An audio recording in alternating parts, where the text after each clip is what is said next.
Okay, so the next part is we want to print, we also want to bring in the RCP. So how are we going to do that?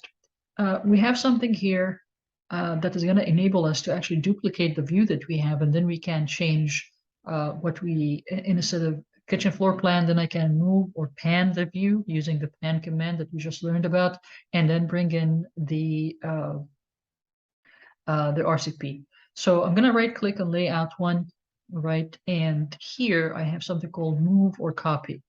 I'm going to click on this and I'm going to leave layout one as it is. And I'm going to click on create a copy. So I'm going to highlight that or check that. I'm going to click OK.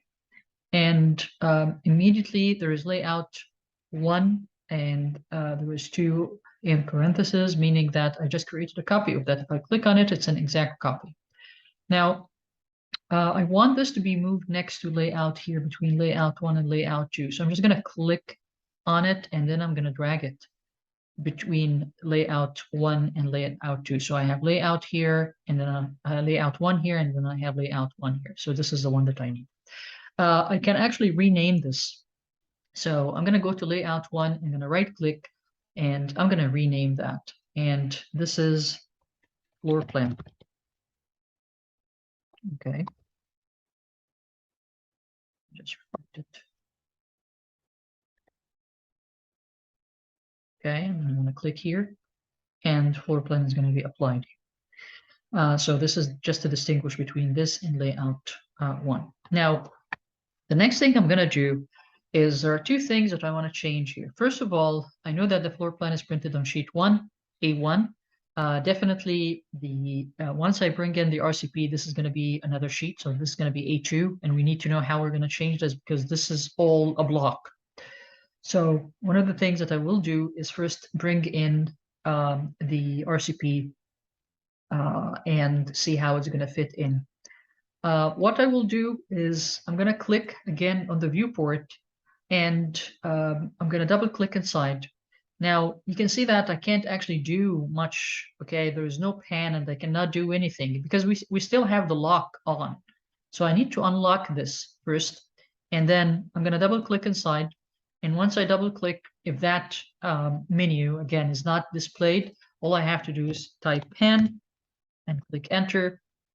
And then I'm going to move the floor plan a little bit.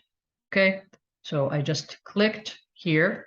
This is also dependent on where you have the RCP, because if you have the RCP above the floor plan, then you're gonna hover over where that is located. So I'm just panning, and again, make sure that you are not using the zoom tool, because if you did and you accidentally just clicked on the rolling the mouse third button or button in the wheel or the wheel in the middle, then you're definitely messing up with the scale. Okay, so I kind of wanted this to be this way. So and you can also see that if you have the kitchen RCP, because if I go back, let me just if you want to get out of the selection, right click, exit. Then I'm going to double click here, and I didn't select anything else. So even if I click here, I'm still using the 120. If I clicked on highlighted the boundaries of the viewport. Now I'm going to click escape on my keyboard, and let's see if I can actually move the kitchen RCP scale 1 to 20 up a little bit from model space. If I click on model space and here, so I'm back in my model space, I might want to move this a little bit. So I'm just going to highlight it and enter, and then I'm going to try to move it somewhere here. Okay, now if I go back to this layout, I can see that I did that. This is reflected in here, right?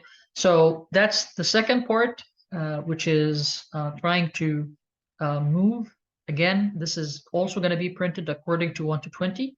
So if I'm really good with what I see on my screen, all I have to do is highlight that boundary of the viewport, and I have it set at 1 to 20, and then I'm going to lock this viewport. Okay, and I'm going to click escape on my keyboard. Now, if I go to highlight it again, I can see that this 1 to 20 is grayed out because I have the viewport set to lock itself at 1 to 20. Okay. All right. You definitely might be having a bigger floor plan than what I have. So what to do in this case? Well, in this case, I'm just going to unlock this. If I click here, you're going to see 1 to 30 or 1 to 50 or 1 to 40. You have to try to find which one best is suitable. Usually anything between 1 to 50 to 1 to 20 is going to be acceptable for floor plans. All right. And we might see that the elevation needs something different, or the section needs something different. But basically, we are working between 1 to 50 to 1 to 10. All right, for floor plan and elevation and sections. All right. So I'm going to click on escape, and we're going to make sure that this is locked again. All right, and escape again to get out of the viewport. Now, we want to do two things. We want to right-click here and rename this RCP. Okay, and then I'm going to click here. So this is just distinguishing this from that, the floor plan from the RCP. And what we need to do is to change this to A2. Now, there's a lot of things that you might need to fill in, and I'm going to show you how to do that in a second. But it's the same concept. I want to change the A1 to A2 because this is a second sheet. So what to do? Now, what we can do is that because this is the title block is actually a separate entity, we're going to see how we are going to create different versions of it in the next video.